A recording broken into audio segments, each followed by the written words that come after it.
फैसला एक दास्तान लिखता है, हर कदम नई पहचान लिखता है।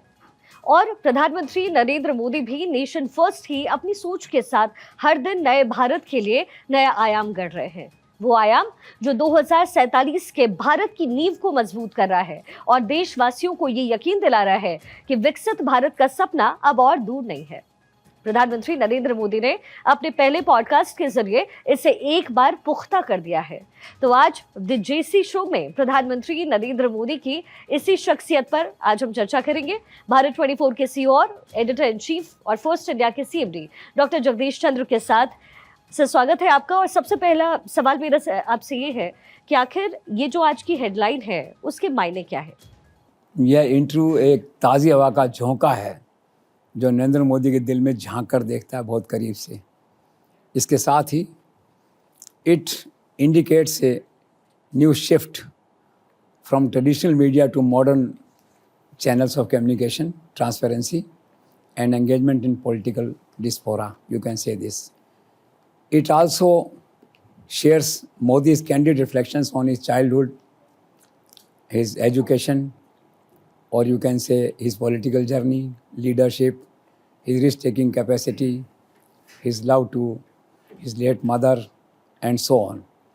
And it also offers a glimpse of his ideology and aspirations of Viksit Bharat 2047. You can also say it's the other side of the Modi, some sort of untold stories of Prime Minister Narendra Modi. At the end of the day, we can conclude that Modi speaks like a very seasoned and mature visionary leader who has a clear roadmap to further take the country on the path of Viksit Bharat 2047 and his dream of vision of New India. This is all. Sir, आपने कहा एक traditional तरीके से अलग हटके, तो normal traditional तरीका ये है कि पहला पॉडकास्ट उन्होंने दिया किसी नामचीन पत्रकार को नहीं दिया। उन्होंने एक प्राइवेट क्षेत्र से एक नौजवान निखिल जी को अलग से पॉडकास्ट दिया। तो आपको इस डेवलपमेंट को देखते हुए कैसा लगता है? It's a new experiment by Narendra Modi which will ultimately demolish the monopoly or empire of top TV anchors who had been ruling the roast for the last few decades on TV screens. And in fact, you can say it's also some sort of an indirect, you can say, indirect walkout or indirect sidelining of anchors who will have to face tough time in the coming times to protect their job and to ensure their growth in the television industry. Because it opened new areas for people to come and enter into the business of anchoring. And one more analysis says that this interview will reduce the existing gap between the worlds of politics and entrepreneurship. So it's the opening of some new era which will ultimately hurt the prospects of TV anchors. This is what I feel. लेकिन sir, वर्तमान में भी news media का कोई बहुत अच्छा समय इस वक्त नहीं चल रहा है, ऑलरेडी बुरा समय चल रहा है, और ऐसे में ये नया घटनाक्रम, इसका क्या प्रभाव पड़ेगा? ये तो आपका कहना सही है कि वक्त बुरा है। Media, news media is a sinking industry at the moment. अब कितना बुरा है, तो मैं आपको छोटा सा उदाहरण देता हूँ। इसका जो है, एक बहुत बड़े नेटवर्क के यंग सीईओ ने अभी नए साल पे एक मेल भेजा स्टाफ को। उसने कहा गेट रेडी फॉर फ्यूनरल। कितनी सीरियस बात है। उससे 2 दिन पहले खबर आई कि एक बड़े चैनल के 150 लोग हटा दिए गए, कॉस्ट क्राइसिस। फिर खबर आई कि एक तीसरा चैनल जो आमतौर पे फर्स्ट 5 में रहता है टीआरपी में, वहाँ भी 40 आदमियों को हटाने का नोटिस है। सीईओ किसी तरह बचा रहे हैं। उसके साथ फिर ये देखा कि एक और चैनल है जिसकी सैलरी अब 20 दिन बाद जा रही है। फिर एक और बड़ा चैनल है प्रतिष्ठित जिसकी सैलरी 3 दिन लेट गई है। Is the beginning of this things जो है। तो क्राइसिस सीरियस है और हेल्प की बात है। मैंने पूछा एक सीईओ से भी इतना क्राइसिस क्यों बंद हो रहे हैं, तो उसने कहा गवर्नमेंट का सपोर्ट नहीं है दैट वे। और उसने कहा कि मैं एक शीर्ष व्यक्ति से गवर्नमेंट में मिला था, तो मैंने कहा कि सर मदद कीजिए। तो उन्होंने कहा भी हमारे यहाँ से मदद नहीं होती, केवल आशीर्वाद मिलता है जो है। आगे व्यक्ति, गवर्नमेंट का मानना ये है कि बिजनेस है आपको प्रॉफिट लॉस मेकिंग, आप सोच के आइए इंडस्ट्री में, हमने तो कहा नहीं आपको आने के लिए, तो आप आइए इस तरह से। तो क्या है कि गवर्नमेंट का कोई जैसे पहले था उस तरह का सपोर्ट अब नहीं है। और मार्केट में बिजनेस कम है और दूसरा सोशल मीडिया वगैरह एक्टिव हो गए हैं, तो कुल मिला के क्राइसिस है। अब सवाल ये कि इसका इम्पैक्ट क्या पड़ेगा। इसका फ़र्क ये पड़ेगा, it will further demoralise the business moral of news channels which are already running with heavy losses in the industry। एक अल्टरनेटिव मिलेगा लोगों को कि हम टीवी पे ऐड करें कि यहाँ ऐड करें समय के साथ साथ। तो it's a negative development for the future of news industry, this what would I से। तो सर क्या आपको भी लगता है कि जो इंटरव्यू है वो आज तक का सबसे एक्सक्लूसिव इंटरव्यू था? ऑफ कोर्स, कम से कम 1 दर्जन एक्सक्लूसिव कंटेंट नरेंद्र मोदी ने उनके साथ शेयर किए हैं। फॉर एग्जांपल आप देखिए, चाइनीज़ प्रेसिडेंट की उनके गांव की यात्रा और फिर उस दार्शनिक का वहाँ से चाइनीज़ प्रेसिडेंट के गांव में चले जाना, आपने पढ़ा होगा जो है। फिर दूसरा उन्होंने जिक्र किया आपका गोधरा का, एक अलग ढंग से जिक्र किया।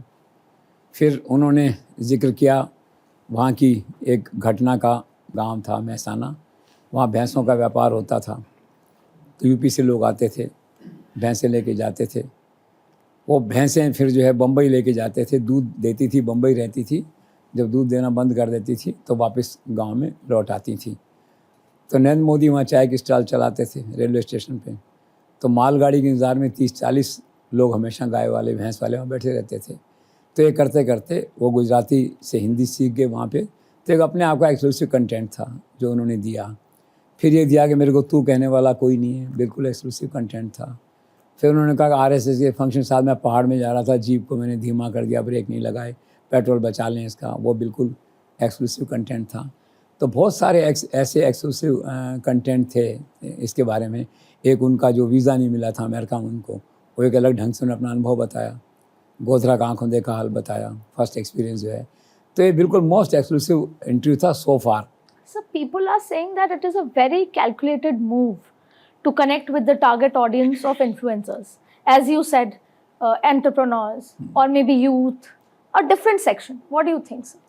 इसमें ऐसा है बेसिकली कि नरेंद्र मोदी का एरिया तो लिमिटेड है नहीं व्यूअरशिप का। 140 करोड़ जनता है देश की, सारी उनकी प्रशंसक है, मोस्ट ऑफ देम, और करोड़ों लोग उनके उसको देखते हैं। लेकिन इसके साथ में जो आपका ऑब्जर्वेशन है ये भी हो सकता है, because Narendra Modi is basically very update person, always updated on national international affairs, and he is a brilliant media team to execute his plans. तो ये भी एक पार्ट रहा होगा कि इन जनरल अपन पब्लिक को कन्विंस करते हैं, उसको एड्रेस करते हैं। तो ये जो इंटरव्यू है एक ऐसी क्लास के लिए है, एक्सक्लूसिव क्लास के लिए। This may be one of this thing, but in totality interview को देश में लोगों ने करोड़ों लोगों ने इस इंटरव्यू को देश में देखा है, अपार्ट फ्रॉम एलीट और नॉन एलीट। सर मेरे मन में ये सवाल है कि प्रधानमंत्री नरेंद्र मोदी का ये पॉडकास्ट सुपरहिट फिल्म पुष्पा जैसा लोकप्रिय कैसा रहा, और क्या पुष्पा 3 के लिए भी चुनौती बनेगा ये पॉडकास्ट? नरेंद्र मोदी को देन है भगवान की, वो इसीलिए कहते हैं ना मोदी है तो मुमकिन है। इन सब बातों से होता है। अचानक मन में ख्याल आया, 2 घंटे का इंटरव्यू दे दिया, इंटरव्यू सुपरहिट हो गया, करोड़ों दर्शकों ने देखा। पुष्पा चल रही थी तो पुष्पा की टक्कर में आ गया। क्यूरियोसिटी होती है लोगों की, तो जो ग्लैमर होता है नरेंद्र मोदी के इंटरव्यू के साथ, वो एक अलग तरह की उसका रिफ्लेक्शन होता है कंट्री के अंदर। इसलिए मुझे श्योर है ये कि पुष्पा 3 जो आएगी और उस समय के आसपास और कोई ऐसा इंटरव्यू बड़ा नरेंद्र मोदी का एक्सक्लूसिव आ गया तो इनडायरेक्ट डायरेक्ट कंपटीशन तो रहता है। पर जो मोरल ऑफ द स्टोरी ये है कि it was as superhit as Pushpa movie. जो मोरल ऑफ द स्टोरी है वो ये कहने का है। सर 13 जनवरी को जब जेड मोड सुरंग का उद्घाटन पीएम मोदी ने किया तो एक नए लुक में वो नजर आए, तो ये जो उनका नया लुक है इसके बारे में आप क्या कहेंगे? भाई देश की जनता के हीरो हैं वो, नरेंद्र मोदी हीरो आदमी हैं, आप यूँ कहिए। वो कुछ ही पहन लें, कुछ ही मैसेज डाल दें, पोस्ट डाल दें, वो सारे कोई स्लोगन बना दें, सारे सुपरहिट होते हैं। जो ड्रेस पहन लें, अयोध्या में ड्रेस अलग पहन लेंगे, अब यहाँ पे क्या ऐसा जो जैकेट पहना उन्होंने बड़ा अट्रैक्ट करता है। सारे अखबारों ने फ्रंट पेज पे फ़ोटो को छापा। तो एक्चुअल में क्या उनके पर्सनैलिटी में कुछ ऐसी कशिश है कि हर कपड़ा उनको सूट करता है। और एक बार उन्होंने कहा भी था कि मैं वही पहनूंगा जो मेरे बदन को सूट करता है। तो शौक है, अच्छा है। फ्रॉम पॉलिटिक्स टू अगर ड्रेसिंग सेंस और इस तरह की बातें हैं, अच्छा है। लेकिन कुल मिला के आज के अखबारों में फ़ोटो छपा आप देख रहे हैं, चल रहा है वहाँ पे जो है, तो अच्छा आकर्षक फ़ोटो था। तो आप कह सकते हैं एक तो नरेंद्र मोदी का फ़ोटो था मिलिट्री की ड्रेस में, बड़ा प्रभावित करने वाला। बाकी एक ड्रेस था बाघ के साथ, शेर के साथ गए थे वहाँ शिकारी की मुद्रा में, और एक ये फ़ोटो इस तरह का है। तो इम्प्रेसिव फ़ोटो है, चार्मिंग है, इंटरेस्टिंग है। This is all. सर सिर्फ ड्रेसिंग सेंस ही नहीं, उनके प्रशंसकों का ये भी कहना है कि उनके चेहरे पे एक अलग ही ग्लो है, एक अलग ही चमक है। ये कैसे है? अब एज ए स्मार्ट फीमेल आप इस बात को कह रहे हैं तो मुझे सीरियसली कहना पड़ेगा इस बात में कि वाकई ग्लो तो है उनके चेहरे पे। गुड डाइट में भी? हाँ, और मतलब जो है लोग भी हैरान होते हैं क्योंकि आम धारणा ये है कि नरेंद्र मोदी 3-4 घंटे सोते हैं, और जितने नींद के वैज्ञानिक हैं, नींद पे जो स्लीप पे रिसर्च करते हैं, उनका कहना ये है कि नरेंद्र मोदी का जो आउटपुट है ऑप्टिमम, उसको लेने के लिए आपको 7 से 9 घंटे नींद लेनी पड़ती है। वो तो 4 घंटे नींद लेते हैं, 3 घंटे नींद लेते हैं, आउटपुट उनका वही का वही रहता है। तो फिर वही बात आती है पुराने वाली सेम जो है कि वो एक चमत्कार हैं, अद्भुत हैं, थोड़ा मोदी है तो मुमकिन है इन ए वे आप कह सकते हैं। फिर दूसरा क्या है, उसी के साथ आपने देखा होगा he is young at heart, at 74 he behaves functions things like 27-year-old person जो है तो हैं उनके साथ में। तो आप सही कह रहे हैं कि उनके चेहरे पे एक ग्लो है और इसको लोगों ने नोटिस किया है। और जिसने इंटरव्यू लिया उससे उसके परिचित ने कहा भी तुमने उनसे इसके बाद राज पूछा कि नहीं, आपने पूछा कि नहीं कि what is the care routine of Narendra Modi. अब देखिए ये छोटी सी बात है ना, अब ये हिट हो गई, अब ये वीडियो चलेगा, इसका आप देखना कितने लोग इसको व्यू करते हैं। तो नरेंद्र मोदी में ऐसी ताकत है जनता को अट्रैक्ट करने की, व्यूअर को अट्रैक्ट करने की। और अब ये ग्लो की जो बात आ गई है, ये नया एक है एस्पेक्ट, जो नया नैरेटिव जो है वो इसमें जुड़ गया है। सर एक्चुअली सबका फोकस इस पे ज्यादा होगा क्योंकि बीइंग अ यूथ हम लोग कोरियन स्किन प्रोडक्ट्स को बहुत पसंद कर रहे हैं। इंटरनेट पे बहुत ज्यादा वायरल है कि वो 2050 में जीते हैं, ऐसे प्रोडक्ट्स बना रहे हैं, लेकिन नरेंद्र मोदी ने उनको भी फेल कर दिया ग्लो के मामले में। देख लीजिए, तो all you can praise Modi, you can salute Modi, this is all. Sir इसके साथ ही लोग ये भी कह रहे हैं कि क्या वाकई मोदी बदल गए हैं, क्योंकि कुछ नया उन्होंने इस बार किया। ये फैक्ट है, मोदी सचमुच बदल गए हैं। In fact he is redefining himself. अगर देखा जाए तो सबसे बड़ा बदलाव ये है कि मोदी फ्लेक्सिबल हो गए हैं। Now he is a new face of flexibility in the country. अगर सच पूछा जाए तो अब इंटरव्यू में उन्होंने कहा कि मैं पुरानी बातें भूलने को तैयार हूँ, नई बातें स्वीकार करने को तैयार हूँ, पुरानी चीज़ें भूलने को तैयार हूँ, नई बातों को फॉलो करने को तैयार हूँ। बहुत बड़ा परिवर्तन है उनके जीवन में जो है। दूसरा क्या है कि is trying to be 21st century prime minister जो है, who can compete with American president, Russian president, any president. और वो तो पहले कम्पीट कर चुके हैं। आप देखा होगा पिछले 4-5 साल में उनका जो सारा गवर्नेंस है, उनका जो डिलीवरी है, वो सारी की सारी जो है ना टेक्निकल हो गई है इन ए वे। जो आजकल मॉडर्न है इक्विपमेंट ऑफ कम्युनिकेशन जो वो सारे वो यूज़ करते हैं, चाहे वो इंटेलिजेंस अपन कहते हैं आर्टिफिशियल इंटेलिजेंस है या दूसरे जो भी मोड्स हैं, अप टू डेट एडमिनिस्ट्रेशन के। दूसरा क्या उनकी जो सारा फोकस है अब वो इस पे हो गया है कि quality of governance and delivery should improve. तो एक्चुअली क्या है कि एक विकासशील राष्ट्र में होते हुए भी उनका जो वर्किंग है, उनका जो स्टाइल ऑफ फंक्शनिंग है, वो एक बहुत ओवर डेवलप्ड नेशन की तरह है, चाहे वो अमेरिका हो, कनाडा हो, फ्रांस हो। तो ये एक डिफरेंस आ गया है। कोई नहीं कह सकता कि Narendra Modi is the prime minister of a developing nation. His functioning indicates that he is the prime minister of A already developed nation. तो मोदी इज चेंजिंग। सब चेंजिंग का जिक्र किया इसलिए मेरे सवाल आया, तीसरा कार्यकाल है उनका, तो आपको लगता है तीनों कार्यकाल में उनके अंदर कोई परिवर्तन है, कोई बदलाव आपको देखने को लगा? ऑफ कोर्स, उन्होंने खुद ने कहा है कि in my first term I was trying to understand Delhi, which I say is the national capital of all political conspiracies, and people were trying to understand him. ये उनका खुद का है। सेकेंड में उसका है कि he used to think from the perspective of the past, ये था उनका। और थर्ड टर्म में उन्होंने कहा कि आई हैव चेंज्ड, ठीक है, my moral is high, my dreams have grown. और उन्होंने कैटेगोरिकली कहा I want all solutions of this country by 2047। और एक बात उन्होंने और कही, I want 100% delivery of all government schemes because that will lead to social justice and secularism in the real sense. तो ये जो मोदी का तीसरा टेन्योर है ये बहुत महत्वपूर्ण है, ये बदलाव है उन्होंने बताया है। तो तीनों उसके टेन्योर के अंदर जो चेंजेस हैं वो मैंने आपको बताए। सर कुछ लोगों का कहना है कि मोदी टीम वर्क में बिलीव करते हैं और कुछ लोगों का कहना ये है, जो एक दूसरा वर्ग है वो ये मानता है कि जो उनका सिस्टम है वो एक्स्ट्रा सेंट्रलाइजेशन ऑफ पावर है। तो ये जो कॉन्ट्राडिक्शन है इसको आप कैसे एक्सप्लेन करेंगे? देखो, मोदी का पीएमओ का जो फंक्शनिंग है बेसिकली तो ऐसा दिखता है इसमें कि it's a extra centralization of power, आमतौर पे ऐसा दिखता है, ठीक है, अराउंड नरेंद्र मोदी। लेकिन मोदी की सोच है, उनका दर्शन शास्त्र है, वो टीम डेवलप करने में है, वो टीम लीडर बनने के अंदर है। मैंने कहीं पढ़ा, गुजरात में जब वो थे तब भी कहते थे भी टीम को इस तरह से तैयार करो अगले 20 साल तक ये टीम तैयार होकर काम कर सके। और एक जगह तो उन्होंने लिखा कि मेरी सफलता असफलता इससे देखी जाएगी कि मैं टीम तैयार कर सका कि नहीं। एब्सोल्युटली। तो मोदी के दो एस्पेक्ट्स हैं, एक उनका ऑफिस का वर्किंग है सेंट्रलाइज जिस तरह की, और टीम की बात है। He wants to grow his team and he wants to be a real team leader, और चाहते हैं कि वो किसी भी दफ्तर में जाएं या देश के दूसरे दफ्तर में देखें इसको। तो सवाल यह है कि वो टीम डेवलप कर पाए कि नहीं, वो जो है। तो I can conclude he is A team leader. Sir, एक सवाल ये भी है कि अपने पहले पॉडकास्ट इंटरव्यू के लिए प्रधानमंत्री नरेंद्र मोदी ने कामत को ही क्यों चुना, और कामत का आखिरकार बैकग्राउंड क्या है?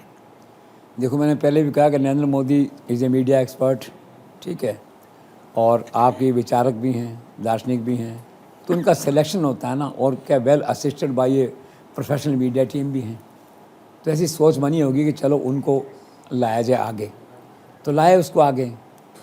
38 साल की उम्र है उस व्यक्ति की। आप देखिए 14 साल पहले जो है जीरोधा करके एक कंपनी जो है उन्होंने स्टार्ट करी, केवल 14 साल पहले। आज वो $7.7 बिलियन की कंपनी है, मतलब 68,500 करोड़ रुपए। आधा पैसा उन्होंने दान दे दिया है चैरिटी में जो है। पिछले साल 2024 में जो किताब निकली थी फोर्ब्स की, संसार के 100 सबसे धनी व्यक्ति, तो उसमें उनका नाम था उसमें जो है। और वैसे साधारण परिवार से हैं, पिताजी बैंक में नौकरी करते थे, माताजी वीणा वादक हैं, लैंग्वेज हैं, हार्डकोर हैं, कमिटेड हैं। एक बार उन्होंने लिखा कहीं पे कि मैं 20 घंटे काम करता था जो है, और बीमार हो गया, हॉस्पिटल चला गया, सर्जरी हुई, तब भी मेरे कमरे में कंप्यूटर रहता था, इस तरह से जो है। तो नरेंद्र मोदी क्या है कि ठोक बजा के देखते हैं चीज़ को, वेल अपडेटेड हैं, तो उनको अच्छा लगा इन सब पैरामीटर्स पे वो खरे उतरे। तो नरेंद्र मोदी ने उनको अवसर दिया, और उनके जीवन का ये पहला इतना बड़ा अवसर था, इतिहास में लिखा जाएगा ये।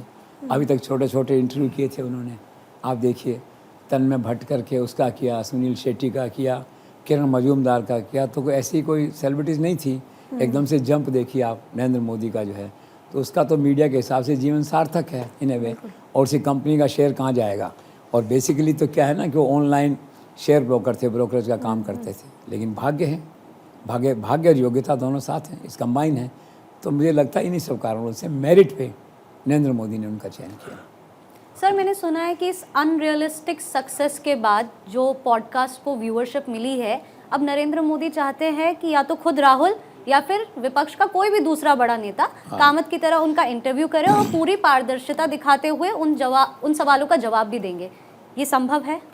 संभव कुछ भी होता है नरेंद्र मोदी के जीवन में। मैंने आपसे कहा ना, अब एक उन्होंने नई शुरुआत कर दी, तो मुझे किसी ने कहा कि उनके मन में ये बात है कि मैं तो उदारवादी हूँ, लोकतांत्रिक हूँ, और मैंने कहा ना फ्लेक्सिबल हो गए नरेंद्र मोदी, उनकी सोच बदल रही है। आपने कहा मोदी बदल रहे हैं, मैं खुद कह रहा हूँ मोदी इज़ चेंजिंग।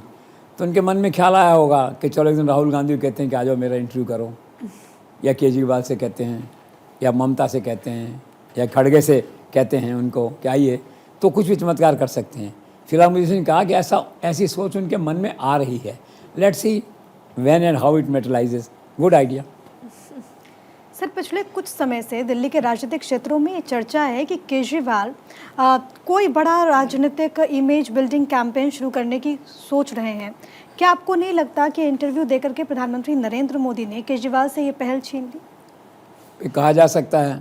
ये तो मुझे मालूम है कि आप पार्टी के लोग बहुत तरह से सोच रहे थे 3-4 महीने से कुछ नया किया जाए, इमेज बिल्डिंग किया जाए केजरीवाल का अलग तरह से, तो कुछ ज़्यादा अभी कर नहीं पाए, बिजी रहे दूसरे कामों में, ऐसा लगता है। अब नरेंद्र मोदी कर गए। अब इस इंटरव्यू के बाद में नरेंद्र मोदी का एक नया चरित्र, नया चेहरा देश के सामने आया है, एक विचारक के रूप में, एक सुलझे हुए राजनेता के रूप में, एक अर्थशास्त्री के रूप में, आप कहिए एक आध्यात्मिक नेता के रूप में, और सबसे बड़ी बात है एक मैच्योर और सीजन्ड विजनरी लीडर के रूप में। एक तरह से उनकी वेशभूषा देखिए आप, कितना इंप्रेसिव दिख रहे हैं इंटरव्यू देते हुए, बैठे हुए जो है। तो कुल मिला के इस इंटरव्यू का बेनिफिट हुआ है। और दिल्ली में जो चुनाव हैं, तो जो मेकअप है नरेंद्र मोदी का, री मेकअप है इस इंटरव्यू में, उसका प्रभाव और उसका जो फ़ायदा है वो निश्चित तौर पे कहीं न कहीं मिलेगा, क्योंकि लीडरशिप को लोग वोट देते हैं, और लीडरशिप जो ज़्यादा मैच्योर, ज़्यादा अट्रैक्टिव, ज़्यादा चार्मिंग होती है, तो प्रभाव पड़ता है वोट्स पे भी उसका। तो कुल मिला के ये है, ये पहल तो उन्होंने कर ली है भाई। जी। सर इस पॉडकास्ट के बाद जो कुछ आलोचक हैं वो इसे एक एक्स्ट्रा आइडियोलॉजिकल एक्सरसाइज के तौर पर देखते हैं, क्या आपको भी ऐसा लगता है? ऐसा तो एग्जैक्टली नहीं है। जैसे आदित्य ने पूछा था कि क्या एक लिमिटेड वर्ग के लिए था, ये तो था लिमिटेड वर्ग के लिए। एकेडमिक एक्सरसाइज केवल वहीं होती है, ये तो प्रैक्टिकल इंटरव्यू, इसमें सारी बातें जो कही गई हैं दिल को छूने वाली हैं और व्यवहारिक बातें। नरेंद्र मोदी का जो प्राइवेट लाइफ है, नरेंद्र मोदी की जो पब्लिक लाइफ है, उस सब का ये कम्बिनेशन है। और वैसे नरेंद्र मोदी की प्राइवेट लाइफ कुछ है नहीं। मुझे सुधीर अग्रवाल ने कहा कि नरेंद्र मोदी का तो एक ही एजेंडा है, द कंट्री, उसको अपन मानते हैं, दैट वे जो है। तो ऐसा नहीं कहा जा सकता। सारी बातें ना प्रैक्टिकल है, व्यवहारिक है और ग्राउंड रियलिटी जैसी दिखती हैं। जी दिस इज़ फाइन। सर इस इंटरव्यू में, इस पॉडकास्ट में उन्होंने गोधरा कांड के घटनाक्रम का जिक्र किया, तो जिसका जिक्र किया, क्या उसको सुनने के बाद आपके मन में कोई सहानुभूति, कोई कंपैशन प्रधानमंत्री मोदी की तरफ? सहानुभूति मानवीय दृष्टि से आती है। एक बेचारा व्यक्ति 4 दिन चीफ मिनिस्टर बने हुए हैं, उसे कार्यकाल में इतना बड़ा कांड हो जाए, इतनी बड़ी ट्रेन जला दी गई, इतनी बड़ी घटना हो जाए। नरेंद्र मोदी को पता लगा, भाग के वहाँ पहुँचे। जाने से पहले पता लगा तो आपने पढ़ा होगा कि हेलीकॉप्टर था, 1 इंजन का था। सिक्योरिटी के हिसाब से डबल इंजन के बिना आप जा नहीं सकते। सिक्योरिटी ने रोका, उन्होंने कहा मैं मेरी गारंटी पे जा रहा हूँ। बहस के बाद वो पहुँचे वहाँ, आंखों से हाल देखा, बहुत पीड़ा हुई, हृदय विदारक दृश्य था, लाशें पड़ी हुई थी। उन्होंने कहा मैं अपने आप को बस रोक सका, इतना ही बहुत है मेरे लिए। जितना अपने आप को रोकने के लिए कर सकता था वो मैंने किया। और वो घटना एक टर्निंग पॉइंट थी नरेंद्र मोदी के पॉलिटिकल कैरियर में। आप देखिए उसके बाद नरेंद्र मोदी का ग्राफ कहाँ से कैसे कैसे क्या है। तो ये एक्सक्लूसिव कंटेंट उन्होंने दिया और उससे कहा मेरे को बहुत पीड़ा हुई, दर्दनाक हादसा था। तो जो डिटेलिंग है वो पहली बार इस इंटरव्यू में उन्होंने गोधरा की दी है, इससे पहले नहीं आई थी। तो इट वॉज ए जैसे कि heart breaking moment for Narendra Modi. Sir Narendra Modi का कहना है कि मुख्यमंत्री जब वो बने गुजरात के, तो मुख्यमंत्री बनने के बाद तुरंत उन्होंने 4 काम किए। वो 4 काम कौन से हैं? 4 काम देखो, एक तो मैंने कहा ना, जो मानवीय पक्ष है नरेंद्र मोदी का, दार्शनिक पक्ष है, वो बहुत प्रबल है। ह्यूमैनिटेरियन जिसको कहते हैं, ह्यूमैनिटी फर्स्ट आजकल जो कहते हैं वो। तो सबसे पहले तो क्या हुआ, उन्होंने सहपाठियों को बुलाया जो स्कूल में साथ पढ़ते थे। क्यों बचपन में स्कूल छोड़ दिया था, चले गए थे छोड़ के, तो मिले नहीं थे बहुत समय से।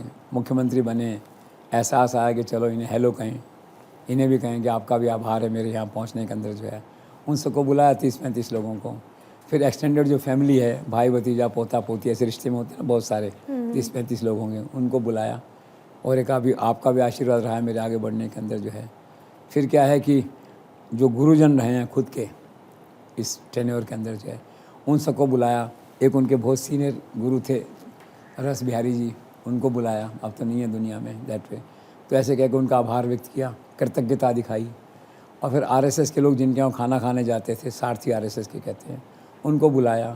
तो इन सबको बुला के एक तरह से सेंस ऑफ ग्रेटिट्यूड जो है वो उन्होंने डेमोस्ट्रेट किया साथ में, एक मानवीय पहलू की दृष्टि से। उन सबको अच्छा लगा होगा। तो गुड ह्यूमैनिटेरियन मूव। सर उनका प्रयास दोस्त ढूंढने का भी था, सिर्फ ग्रैटिट्यूड दिखाने का नहीं, क्योंकि उन्होंने अपने पॉडकास्ट में ये मेंशन किया था कि मैं एक दोस्त ढूंढ रहा था लेकिन उनको मुझ में सीएम दिख रहा था। तो ये अक्सर कहा जाता है कि सक्सेस खोखली होती है, क्या वो सच में लोनली फील कर रहे हैं? ये सही है कि Modi is lonely at the top. पहले माँ थी जीवन में, माँ के जाने के बाद उन्होंने कहा कि मेरे मन में ऐसा फीलिंग ही नहीं आता आजकल कि मैं किसी मामले में, किसी घटना पे किसी को फ़ोन करूं जो है। पहले गए थे झंडा फहराने 30-35 साल पहले, जब गए थे 96 था शायद, गए थे जो है, झंडा फहराया था। माँ ने कुशल क्षेम पूछा, फ़ोन किया जो है। तो ज़माना अलग था फ़ोन करने का, अब कोई नहीं है। हालांकि अमित शाह उनके बहुत करीब हैं, साइकोलॉजिकली, मेंटली, आइडियोलॉजिकली। लेकिन वो मित्र, वो स्कूल के मित्र, तू कहने वाले, वो तो कैटेगरी थोड़ा अलग है ना, अभी थोड़ा सा वैक्यूम उनके है उसमें। तो उन जब मित्रों को बुलाया था, सहपाठियों को बुलाया था, तो सोचा होगा कि उसी दोस्ती के उसी नाते बात होगी। लेकिन हुआ क्या कि नरेंद्र मोदी तो बदला नहीं, लोगों के ख्यालात बदल गए, हालात बदल गए, सोच बदल गई। तो इसलिए उन्होंने कहा कि मैं उनमें दोस्त ढूंढ रहा था, वो मुझे मुख्यमंत्री ढूंढ रहे थे एक तरह से जो है। ये तो मन का भाव है, और उनका व्यक्ति जितना ऊंचा जाता है तो दोस्त थोड़ा दूर हो जाते हैं, अपने आप को आज भी अकेला महसूस करते हैं। और उन्होंने कहा एक ही व्यक्ति था मुझे तू कह के चिट्ठी लिखता था, वो जो गुरुजन थे उनके जो है, अब वो इस दुनिया में नहीं है। तो उन्होंने कहा आज ऐसा कोई व्यक्ति नहीं जो मुझे तू कह के पुकारे। एक मन की पीड़ा, जो तू कह के पुकारता था, पहला और अंतिम व्यक्ति था, वो चला गया दुनिया से। तो you can conclude Modi is by and large a lonely person at some moments of life in the late night, you can say, आदमी सोता है, अपने बारे में विचार करता है तो उसने ख्याल आता होगा मन में, तो आज थोड़ा लोनली फील करता होगा। लेकिन वैसे देखिए आप राष्ट्र के हीरो हैं, बट ये एक कंट्राडिक्शन है ना, and within Modi some time he is lonely at the top. जी सर, आज भी प्रधानमंत्री नरेंद्र मोदी के मन में 2005 में अमेरिका द्वारा वीज़ा नहीं दिए जाने की पीड़ा झलकती है और इस बात का जिक्र उन्होंने कामत के साथ भी किया। क्या अपने जीवन काल में पीएम इसे भुला पाएंगे? मुश्किल होता है, कुछ घटनाएं, कुछ अपमान ऐसे होते हैं जीवन में, खास करके सफलताएं तो व्यक्ति भूल जाता है, अपमान नहीं भुला पाता, तो जीवन भर उनको याद रहेगी बात वो, एक तरह से दैट वे जो है। तो ऐसी घटना थी और मुख्यमंत्री थे, इलेक्टेड गवर्नमेंट थी, उन्होंने कहा नरेंद्र मोदी वीज़ा मत दो, कोई बात नहीं। एक इलेक्टेड गवर्नमेंट के चीफ मिनिस्टर को वीज़ा इनकार कर रहे हो, it is an insult to the elected government. उनका स्टैंड ठीक था, उन्होंने प्रण किया था उस दिन, एक दिन ऐसा आएगा देश में जब हिंदुस्तान के वीज़ा के लिए, इंडिया के वीज़ा के लिए लाइन लगेगी, और वो लाइन आज लग गई है। और विधि का विधान देखिए, जिस अमेरिका ने उनको वीज़ा नहीं दिया, 2020 में राष्ट्र का सर्वोच्च पुरस्कार नरेंद्र मोदी को दिया गया कि भारत और अमेरिका के रणनीतिक जो रिश्ते हैं उसमें आपका योगदान है। देखिए आप 19 में हाउडी मोदी हुआ, वहाँ पे जो है 1 लाख लोग आए थे, वही अमेरिका जो है। फिर ट्रंप आए अहमदाबाद, तो नमस्ते ट्रंप हुआ, और फिर बाइडेन ने तो और रेखा क्रॉस कर दी। रिसेंटली एक किसी मिले थे विदेश में, तो उन्होंने कहा कि भाई आपके ऑटोग्राफ लेने हैं मुझे। 90,000 लोग तो इकट्ठे हो गए हैं, कहीं और भी अभी जुटे चले जा रहे हैं। तो विधि का विधान देखिए, नरेंद्र मोदी का वो अपमान, और आज नरेंद्र मोदी का ये संस्कार, ये उनका गौरव, राष्ट्रीय पुरस्कार वहाँ के। तो मोदी तो सफल है जीवन, मोदी ने वो क्षण जी लिया जीवन में, उस अपमान का बदला चुका दिया मोदी ने, भाग्य ने भी साथ दिया उनका जो है। तो वो एक क्षण ऐसा है, फिर भी मन में कहीं न कहीं वो याद रहेगा। लेकिन नेचर ने, भगवान ने, कुदरत ने उसका पूरा हिसाब चुका दिया। और Modi certainly must have overcome from all these things. इतना बड़ा मान सम्मान और इतना मिला अमेरिका में जो है। सर, जिन लोगों ने भी इस पॉडकास्ट को देखा है, उसके बाद लोगों के मन में, जहन में ये सवाल है कि आखिर कंफर्ट जोन में प्रधानमंत्री मोदी क्यों नहीं रहना चाहते। वो जब भी बात करते हैं, गवर्नेंस की बात करते हैं, पॉलिटिकल मैटर्स में उलझे हुए रहते हैं, डेवलपमेंट की बात करते हैं, तो ऐसा क्यों है? ऐसा इसलिए है कि बाई बर्थ और एक ही is A born struggler, he is A born fighter. सारा जीवन संकट में, क्राइसिस में, अभावों में, इसमें बीता। आपने पढ़ा उनका जीवन, कैसे गांव में पानी लेने जाती थी उनकी माँ, और कैसे आते थे, करते थे सारा जो है। तो कंफर्ट जोन की परिकल्पना उनके दिमाग में आती नहीं है जी। वो खुद ही कहते हैं कि व्यक्ति की विफलता तभी होती है जो कंफर्ट जोन में चला जाता है। तो comfort zone Narendra Modi contradiction है। उनका कहना है कि बिजनेसमैन को भी रिस्क लेना पड़ता है कंफर्ट जोन से बाहर निकाल के। तो नरेंद्र मोदी के बारे में कंफर्ट जोन की बात करना मतलब रेलेवेंट ही नहीं है। मतलब he is totally in contrast a person then comfort zone, that's all. जी सर, इंटरव्यू में मोदी ने ये भी कहा कि रिस्क लेने की क्षमता का पूरा उपयोग मेरा अभी तक नहीं हो पाया। आखिर पीएम मोदी क्या कहना चाहते हैं? ये बहुत चौंकाने वाली बात है और दिलचस्पी, उत्सुकता जागृत करने वाली बात है कि मोदी अब ऐसा क्या बड़ा करने वाले हैं। उनके इस बयान के बाद में राष्ट्र में उत्सुकता है लोगों के अंदर कि मोदी ऐसा क्या बड़ा करने वाले हैं जिससे हम कहें कि रिस्क लिया जाए। और रिस्क लेने में तो एक बड़ा, तो आप ये कह सकते हैं कि एक दिन कश्मीर लेने चले जाएं फॉर ए मोमेंट, आप वो भी थोड़ा सा रिस्क की बात आती है। या उनके मन में क्या है ये वक्त बताएगा। लेकिन राष्ट्र की जनता इस बयान के बाद में आतुर है जानने के लिए कि आखिर मोदी के मन में क्या है और ऐसा क्या करना चाहते हैं जिससे उनकी रिस्क टेकिंग कैपेसिटी अभी जो कहते हैं 10% 20% हुई है प्रोजेक्ट, वो 100% 80% दिखे ये है। तो उत्सुकता का विषय है। Let's wait for the appropriate time. Sir, इसी इंटरव्यू के दौरान में पीएम मोदी कहते हैं कि मैं निष्पक्ष नहीं हूँ, मैं शांति के पक्ष में हूँ। तो क्या ये मानकर चले कि उनके प्रयासों से 2025 में रूस यूक्रेन के बीच में समझौता हो जाएगा? देखो, ये तो फॉरेन पॉलिसी को नरेंद्र मोदी ने रीडिफाइन कर दिया है। पहले कहते हैं हम न्यूट्रल हैं, तटस्थ हैं, इधर न उधर। मोदी ने कहा नहीं, मैं राष्ट्र के साथ हूँ, इंडिया फर्स्ट जिसे हम कहते हैं, और मैं शांति के पक्ष में हूँ। सबसे बड़ी बात है, वो कहते हैं कि समस्या का समाधान युद्ध से नहीं है, वार्ता की टेबल पे है। अब जो आप कह रहे हैं कि वो सफल होंगे कि नहीं, उसमें रूस यूक्रेन और इसके बाद में जो है इजराइल और पैलेस्टाइन के झगड़े चल रहे हैं। तो मोदी काफ़ी आगे बढ़ चुके थे, पुतिन काफ़ी आगे बढ़ चुके थे। अब बीच में डिस्टर्बिंग फैक्टर आ गया है, ये विम्सिकल फैक्टर आ गया है ट्रंप का। तो लेट्स सी, वो रोज़ नई नई बातें करते हैं। कभी कहते हैं कनाडा को ले लूँ, कभी कहते हैं मैक्सिको को ऐसे कर लूँ, कभी इसको वैसे कर लूँ। तो देखने की बात है कि when he meets his first accident Trump, इसका इंतज़ार है संसार में लोगों को। वो इस तरह की बातें कर रहे हैं। तो अब वो बात तो कर रहे हैं पुतिन से थोड़े दिनों में जाके, लेकिन निश्चित तौर पे नहीं कहा जा सकता ट्रंप के अनसर्टन एटीट्यूड के कारण से कि क्या ये समझौता वार्ता। Modi is a sensible person, he is not whimsical, he is well thought, well planned जो है। तो I think the process of peace और ceasefire among these countries has been delayed a bit by the arrival of Trump in the international scenario. So let's see. Sir, प्रधानमंत्री नरेंद्र मोदी ने अपने इस podcast में कहा कि मैं भगवान नहीं हूँ, इंसान हूँ, मुझसे भी गलतियाँ हो सकती हैं। तो अब इस पर विपक्ष का ये रिएक्शन है कि प्रधानमंत्री नरेंद्र मोदी अपनी कुछ गलतियों का पश्चाताप कर रहे हैं, इस तरह का उनके आलोचकों का मानना है। तो आप कैसे देखते हैं इसे सर? नहीं, उनके दोनों बयानों को सही ढंग से नहीं पढ़ा गया है। उनके जो दोनों बयान हैं उसको अलग से पढ़ने की ज़रूरत है, अलग अलग करके और फिर एक साथ पढ़ने की ज़रूरत है। तो शायद उन्होंने पढ़ा नहीं है आलोचकों ने इसको। पहला बयान नरेंद्र मोदी का आया था जब वो मुख्यमंत्री थे 2001 से 2014 के बीच में। किसी वक्त उन्होंने कहा था बात करते समय कि मैं मनुष्य हूँ, देवता नहीं, मुझसे भी गलतियाँ हो सकती हैं, लेकिन मैं गलतियाँ जो है ना मेलाफाइड इंटेंशन से नहीं करता, उस तरह से नहीं। एक बयान था।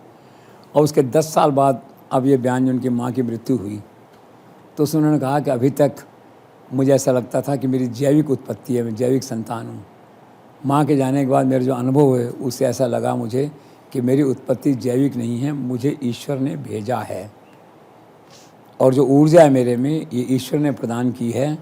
और मैं जब भी कोई नया काम करता हूँ तो ईश्वर मेरा मार्गदर्शन करता है।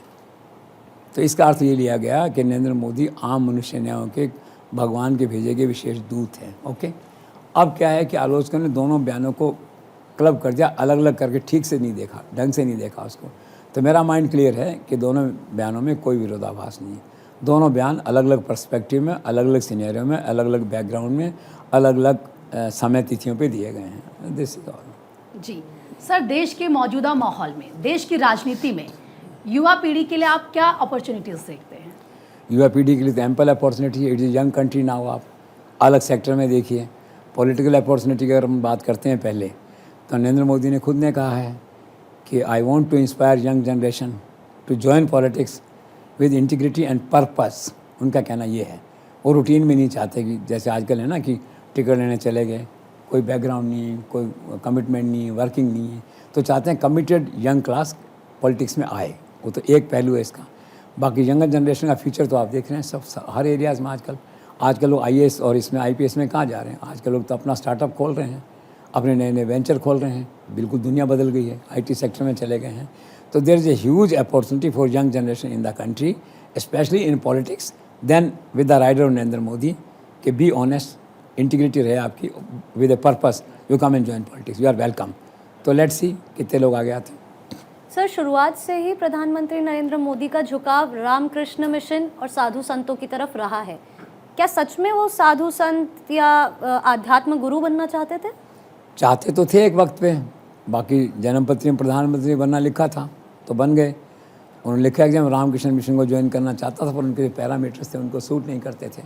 फिर बचपन में घर छोड़ के चले गए थे। फिर एक बार पहाड़ में चले गए थे, हिमाचल के 3 साल वहाँ चले गए थे। तो उनकी आत्मा तो पहाड़ों में बसती है। आप देखते हो बद्रीनाथ, केदारनाथ, धार्मिक स्थल, अयोध्या, उज्जैन, इन सब में उनकी आत्मा बसती है। वो तो समझ लीजिए कि रोल प्ले कर रहे हैं प्राइम मिनिस्टर का, जो भगवान ने उनको दे दिया है, जन्मपत्री ने दिया है। वो खुद उस तरह का कोई सत्ता के प्रति मोह को या वैसा कोई, इसलिए मैंने पहले भी कहा था कि उनकी साधु प्रवृत्ति को देखते हुए ही एक दिन अचानक पता लगेगा, झोला उठा के चल दी सुबह 4 बजे जो है। मैंने पहले इसका जिक्र कर चुका हूँ। तो प्रवृत्तियाँ उनकी है ना, साधु सन्यासी रामकृष्ण में ऐसी करने की थी। लेकिन भाग्य में राजनीति थी, लोकप्रियता थी, प्रधानमंत्री बनना लिखा था 3 बार, और आगे पता नहीं 1-2 बार और बन जाए, दैट वे जो है। तो destiny, you can't change destiny. लेकिन ये सच है, एक पर्टिकुलर मोमेंट पे वो इस तरह का जीवन व्यतीत करना चाहते थे। सर, आखिर अपने हर एक इंटरव्यू में प्रधानमंत्री मोदी ये क्यों कहते हैं नेशन फर्स्ट, कंट्री फर्स्ट? ये ऐसा उनका शुरू से कहना ये है कि politics can't happen without ideology. ये तय है उनका। इसलिए कहा मेरी आइडियोलॉजी है नेशन फर्स्ट, मैं इसके साथ आगे बढ़ूंगा। और उन्होंने कहा वीर सावरकर और महात्मा गांधी का किस्सा बताया कि सावरकर और महात्मा गांधी डिफरेंट पाथ थे, डिफरेंट आइडियोलॉजी थी, लेकिन एक आइडियोलॉजी कॉमन थी, फ्रीडम ऑफ द कंट्री। तो उनका कहना यह कि जब पॉलिटिक्स में आओ या कोई कहीं पे भी जाओ तो आइडियोलॉजी इज़ फर्स्ट। तो उन्होंने कहा मेरी आइडियोलॉजी है इंडिया फर्स्ट, कंट्री फर्स्ट। और आप देखते हैं कंट्री फर्स्ट की इस बात को प्रैक्टिकली इम्प्लीमेंट कर रहे हैं किस तरह से। तो उनका कमिटमेंट है, उनका डेडिकेशन है राष्ट्र के प्रति, इसलिए उनका ये है कि इंडिया फर्स्ट कंट्री फर्स्ट। और सर आपके ही पॉइंट को लेते हुए नेशन फर्स्ट कंट्री फर्स्ट ये एक तरीके से मोटिव रहा है प्रधानमंत्री मोदी का, और हमने हमेशा अपने नैरेशन में उन्होंने इसका जिक्र किया। और प्रधानमंत्री मोदी जिस तरीके से देश को आगे लेकर चल रहे हैं गुड गवर्नेंस के साथ, मेक इन इंडिया प्रोजेक्ट के साथ, ऐसा लगता है कि प्रधानमंत्री मोदी की ज़रूरत कल भी देश को थी, आज भी है और आगे आने वाले वक्त में रहेगी। और यही भारत के लिए आज न्यू नॉर्मल हो गया है। बहुत बहुत शुक्रिया सर आपका इस पूरे विश्लेषण के लिए।